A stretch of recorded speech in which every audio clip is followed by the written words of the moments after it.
Saat itu umurku 8 tahun, masih belum banyak mengerti, tapi aku sering dianggap anak pintar sama keluargaku.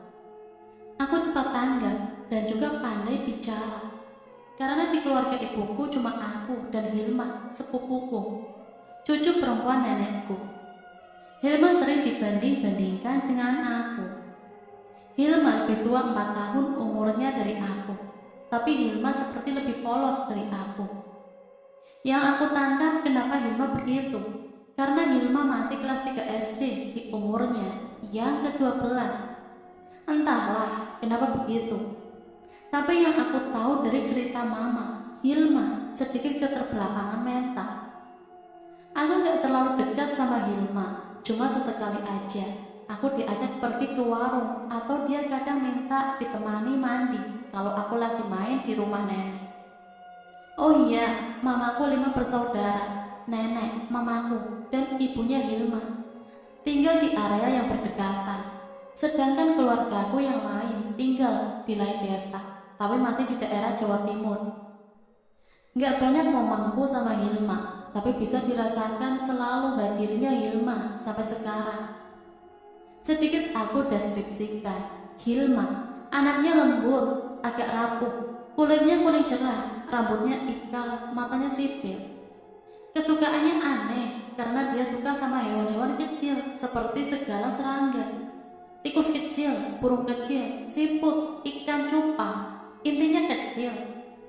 Waktu itu aku lupa di umur berapa, yang jelas aku masih SD dan baru pulang sekolah. Aku lihat di hadapan rumahnya dia lagi nangis sambil mengamuk semacam ngelemparin barang di hadapannya. Dari rumah, aku lari ke rumah Hilma. Lalu aku sapa Hilma. Kak Ima ngapain?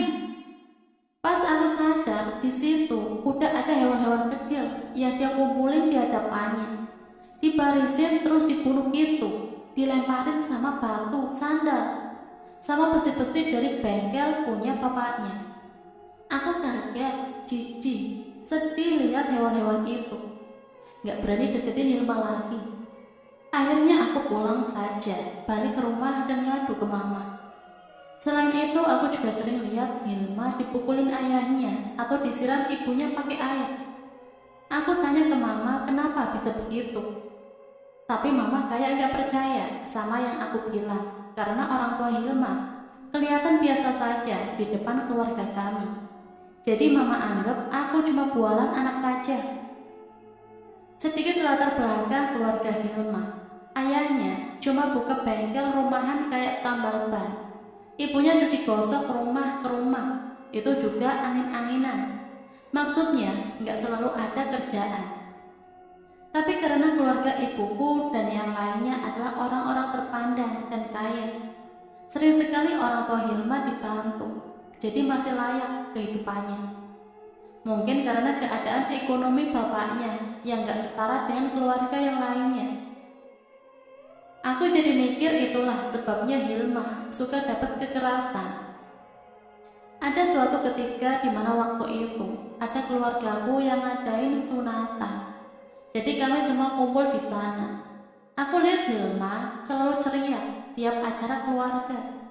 Bajunya gak pernah selusuh yang dia pakai sehari-hari. Orang tuanya pun kelihatan manjain Hilma, kayak ratu, ngebangga-banggain. Sering sekali kayak gitu yang aku lihat seumur hidup soal Hilma ini. Seolah orang tuanya jadi iblis di rumah, tapi berubah jadi malaikat kalau di depan banyak orang. Karena kepolosan Hilma, dia gak pernah ngelawan, justru dia sayang banget sama kedua orang tuanya. Dek, betulan Mas Kamto mau balikin Hilma ke panti asuhan? Tanya ayah ke mama. Waktu itu aku dengar percakapan ayah sama mama di dalam kamar habis makan malam. Aku gak sengaja lewat kamar mereka. Dan obrolannya semacam ngegas gitu. Aku ngerti gak ngerti waktu itu. Dan susah banget ngupingnya karena pintu kayunya tebal. Aku udah pusing lah mas ngurusin Ratna sama Kamto, udah susah dibilangin, saut mama di dalam kamar. Setelah itu aku lupa apalagi yang mereka omongin. Besoknya dan seterusnya, hari-hari aku jalani layaknya anak-anak biasa tanpa musingin apa yang ayah dan mama omongin pas di dalam kamar. Aku sibuk untuk ujian dan les-les. Aku sampai lupa main. Jadi suatu hari, aku mau main sama teman satu komplek.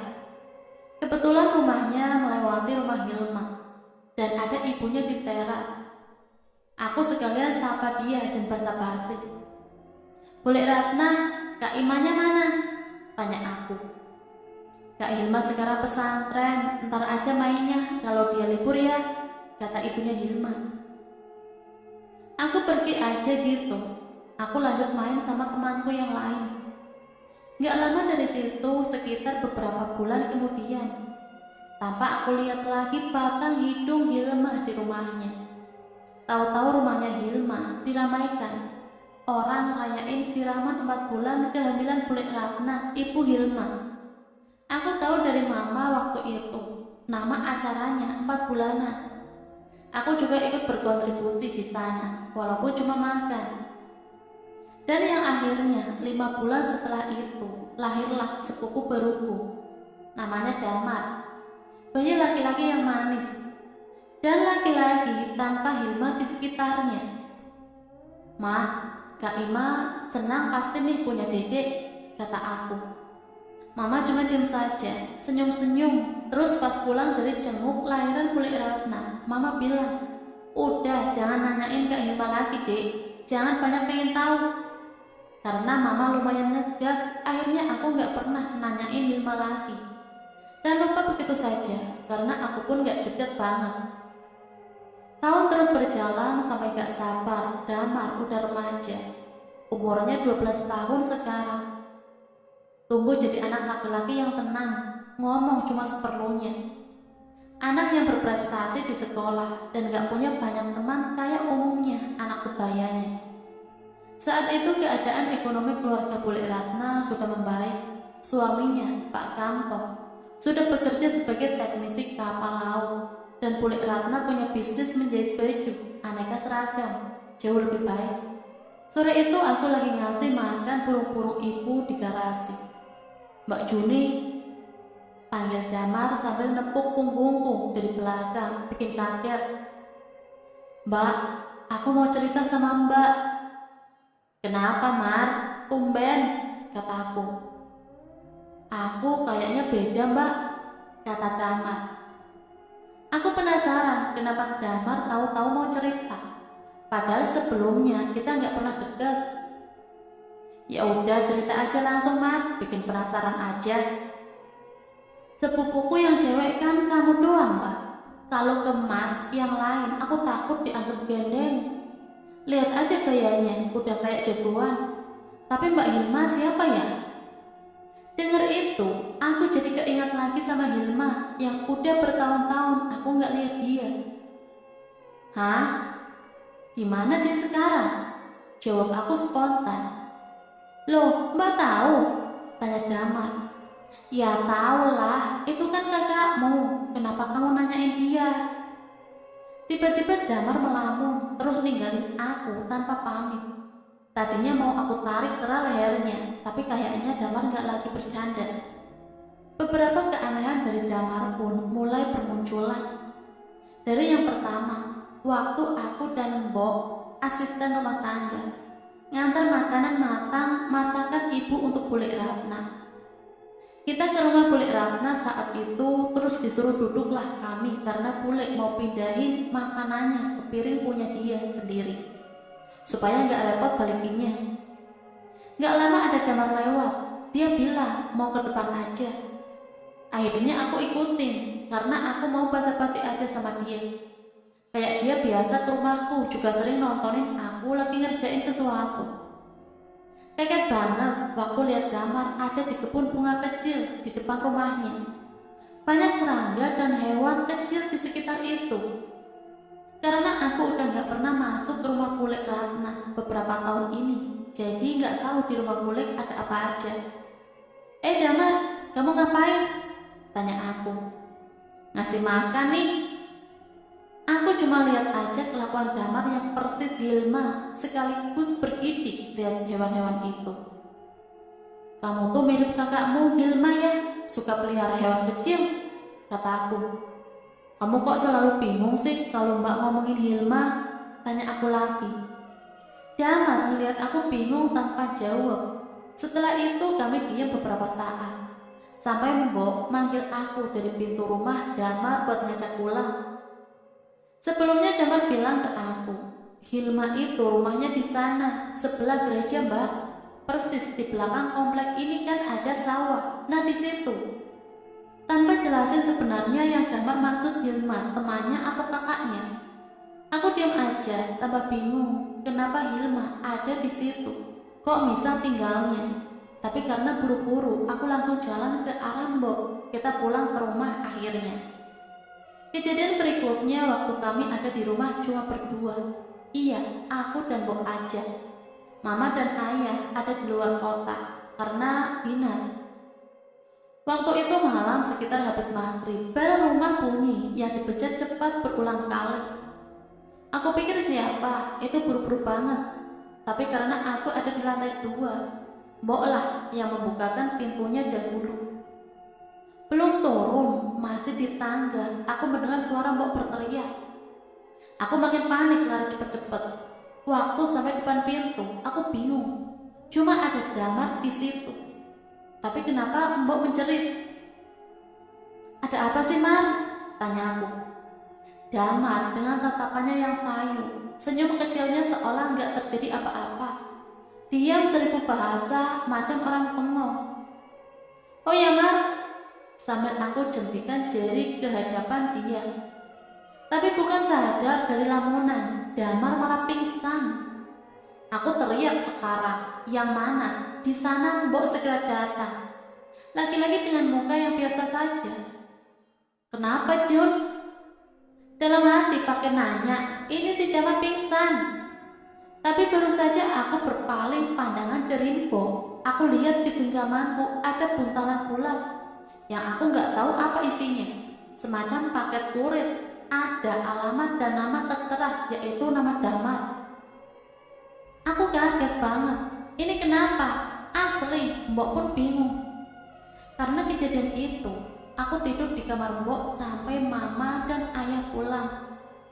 Aku ceritakan ke Mbok soal dia menjerit, tapi Mbok sama sekali nggak bukain pintu dan nggak dengar bel rumah dipencet. Apalagi bukain pintu untuk Damar.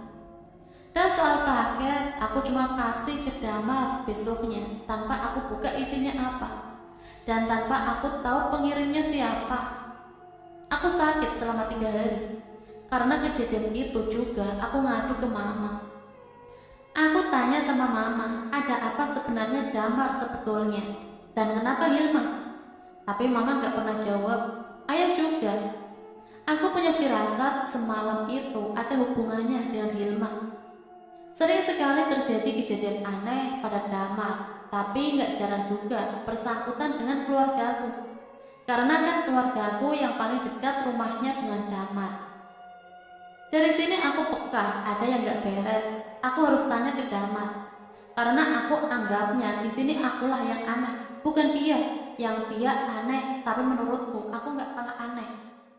Damar, di sekitar gereja kan gak ada rumah. Masa iya Hilma tinggal di sana? Aku beranikan lagi nanya soal keluarganya yang menyangkut Hilma. Mbak, Hilma tuh tinggal di situ, tapi kalau siang kerja dia, jadi ketemu akunya malam.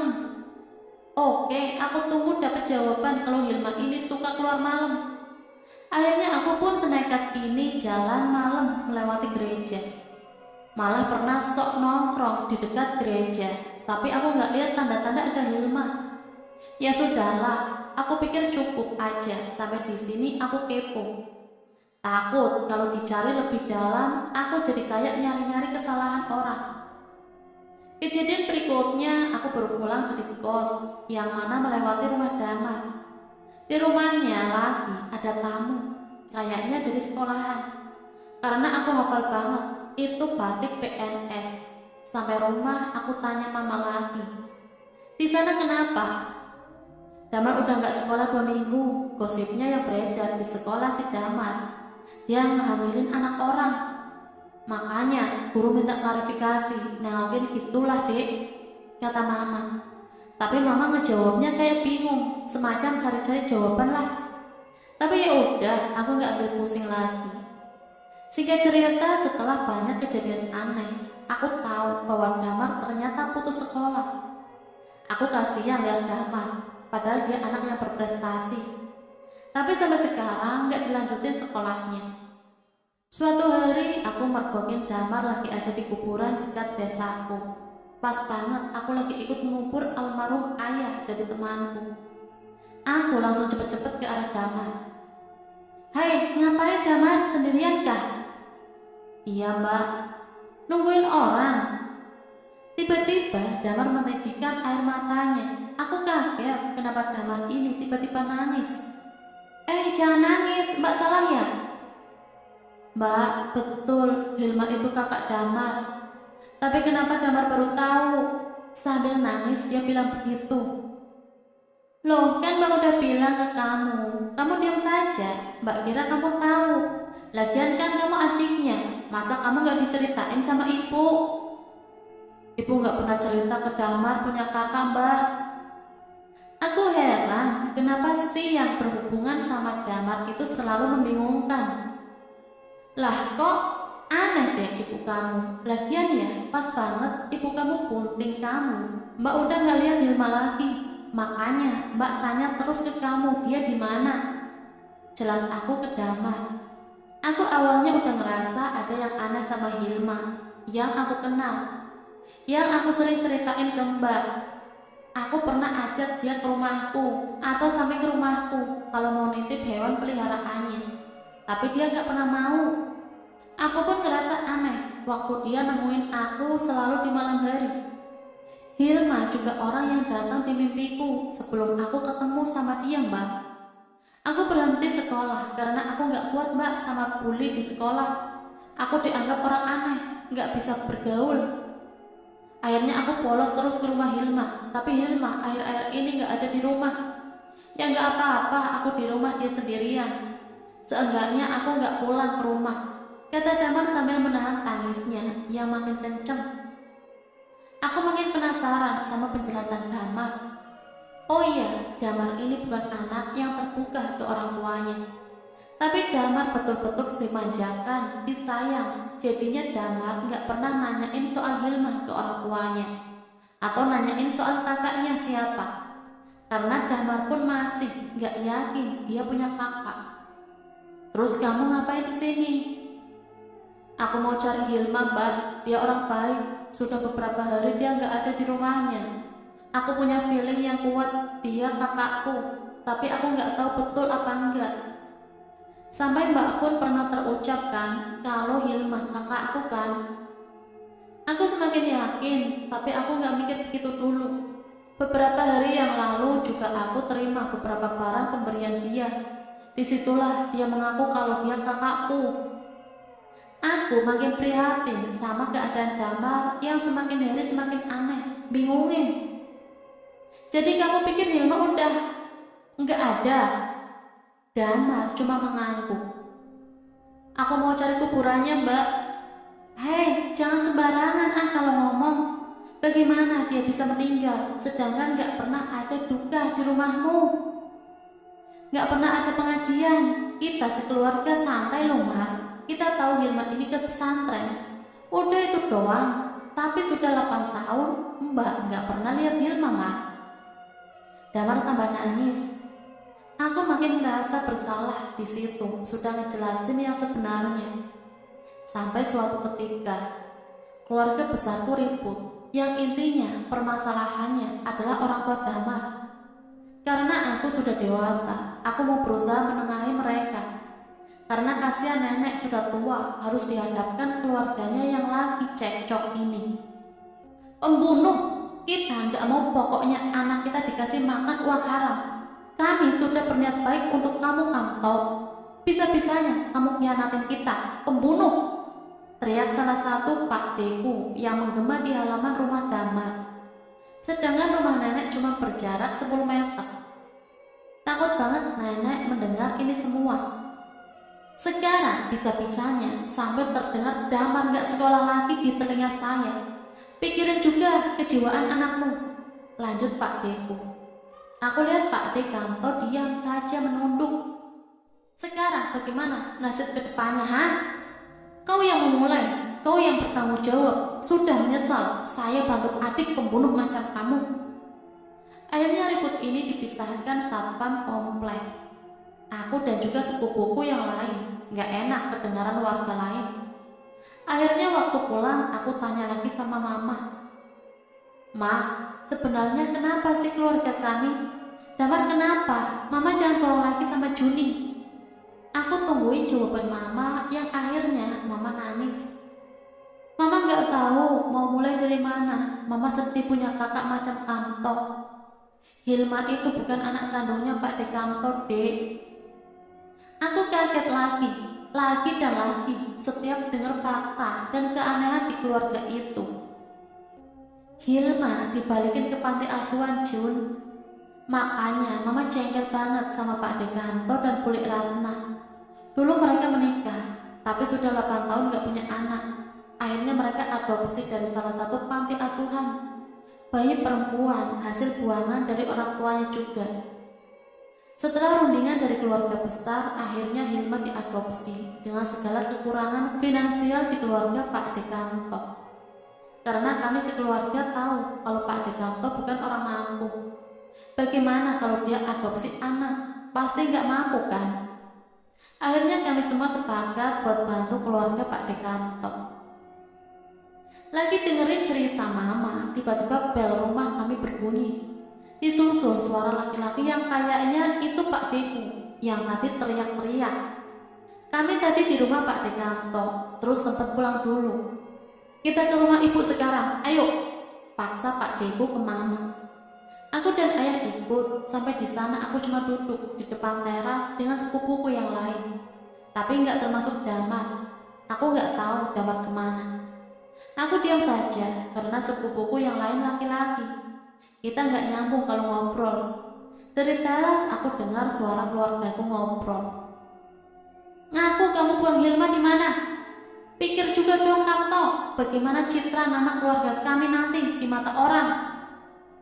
Kata salah satu Pak Deku. Saya nggak buang Hilma mas, saya balikin ke panti. Jelas Pak Dekanto. Dibuang bagaimana sih? Teriak mamaku. Sudah bertahun-tahun saya mau tengokin Hilma, tapi saya hubungin pantinya pun nggak pernah ada catatan kamu balikin dia ke sana. Kata salah satu Pak Deku dan dia lanjut cerita. Sampai saya dan istri tengokin ke asrama pantinya pun kami nggak nemu. Bertahun-tahun saya tunggu konfirmasi pihak panti. Saya tanya ke sekolahannya juga, nggak ada yang pernah tahu Hilma di mana. Justru pihak sekolah kaget kalau dari pihak keluarga pun sampai nanya Hilma kemana. Tapi pihak sekolah akhirnya konfirmasi ke saya kalau kamu ternyata sudah pindahin Hilma ke sekolah lain. Ya udah saya tenang, saya keluar kota. Saya hidup tenang, ternyata Hilma nggak ada juga di rumah. Kemana Hilma? Pak Deku menggebu-gebu sekali karena dialah anak tertua nenekku. Dan dialah yang banyak berkontribusi untuk Hilma. Dari mulai biaya sekolah sampai jajanannya Hilma.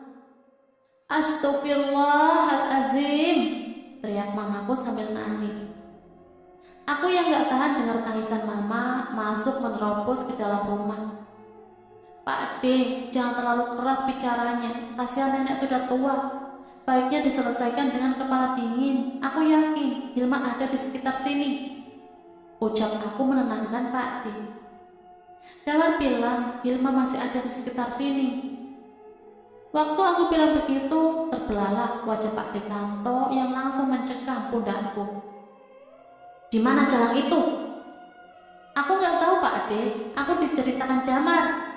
Sambil terisak tangis aku berteriak. Aku takut. Pak D akhirnya bergegas lari keluar entah kemana. Yang akhirnya balik membawa Damar yang sudah babak belur. Kami sekeluarga semakin memanas. Yang aku lihat dari raut Pak Dekanto, Bulik Ratna dan Damar bukan seperti manusia lagi. Auranya beda. Kami sekeluarga melihat dua orang sekaligus kesurupan, Bule Ratna dan Damar.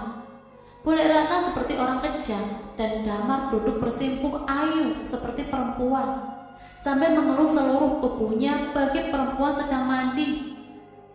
Kami dibantu seorang ahli agama menetralkan semuanya dan selesai jam 2 pagi. Malam yang begitu melelahkan buat kami sekeluarga tanpa menemukan titik terang. Belum lama ini Damar seperti orang linglung, kayak kehilangan sebagian ingatannya semenjak kejadian malam itu. Karena Pak Deku semakin khawatir dengan kondisi Damar, akhirnya Pak De ngajak kawannya bernama Mbah Liman, kakek-kakek parubaya yang ternyata ahli sama hal-hal mistis yang di luar akal manusia. Aku penasaran sama prosesnya, tapi Mama ngelarang aku buat ikut. Jadi besoknya aku diceritakan sama Mama bagaimana hasilnya. Ternyata kabar buruk yang Mama bawa, Damar betul-betul bakal dibawa ruhnya, tapi belum seutuhnya. Itu semua karena Hilma yang ternyata betul-betul dibuang oleh Pak Dekamto. Mama cerita sambil terisak. Hilma disiksa sampai gak sadarkan diri karena melawan Pak Dekamto, diajak pulang ke panti. Karena Pak De ngira Hilma sudah meninggal. Hilma ditinggal begitu saja entah di mana. Tapi Hilma cuma pingsan. Hal akhirnya Hilma pergi berkelana sendirian cari jalan pulang. Penjelasan ini didapat dari Damar yang dibuat kesurupan. Entah apa yang merasuki Damar, tapi Damar betul-betul cerita seperti itu. Menurut penerawangan Mbah Liman pun, Hilma masih hidup dan lokasinya jauh sekali dari desa ini. Mbah Liman gak bisa menerawang sampai apa nama desanya. Intinya, Hilma punya dendam yang sampai kapanpun bakal diusahakan terbalas. Hilma yang sejak kecil punya jiwa murni dan polos, ternyata dimanfaatkan iblis buat punya dendam. Menurut penerawangan Mbah Liman juga, Hilma telah belajar beberapa ilmu hitam yang menyakitkan. Entah siapa yang Hilma temui waktu itu berkelana. Yang jelas pasti ada guru di balik Hilma. Yang lebih mencengangkan lagi, Bule Ratna sudah bersekutu dengan iblis untuk mendapatkan anak. Entahlah apa nama ajaran itu atau nama komunitasnya. Yang jelas Bule Ratna pakai campur tangan iblis demi keturunan. Suaminya, Pak Dekamto, juga sudah terjerumus ajaran sesat demi harta. Makanya keluarganya sukses secara instan. Aku juga baru sadar, dipikir-pikir ia juga. Bisa-bisanya Pak De tahu dapat pekerjaan yang bagus. Dan Bule Ratna punya modal buat usaha jahit seragam. Konflik keluarga ini belum ketemu titik terang ilmu apa yang Bu Ratna pakai buat punya keturunan. Dan model pesugihan apa yang Pak Dekamto pakai untuk memperoleh kekayaan instan. Satu-satunya yang paling kami harapkan cuma Damar dan berharap Hilma sadar lalu kembali. Pak Dekamto dan Bule Ratna sudah sulit buat diharapkan. Nah, sekian yang bisa Mimin bagikan. Kita doakan saja supaya diberi jalan tengah dari masalah keluarganya ini. Dan dari sini kita bisa mengambil pelajaran. Lagi-lagi gak ada yang instan. Jangan sampai hati kita kalah sama rasa ego. Harta gak akan dibawa mati. Dan harusnya kita selalu bersyukur dengan apa yang kita punya. Nah, sampai di sini Mimin pamit undur diri. Akhirul kalam, wassalamualaikum warahmatullahi wabarakatuh.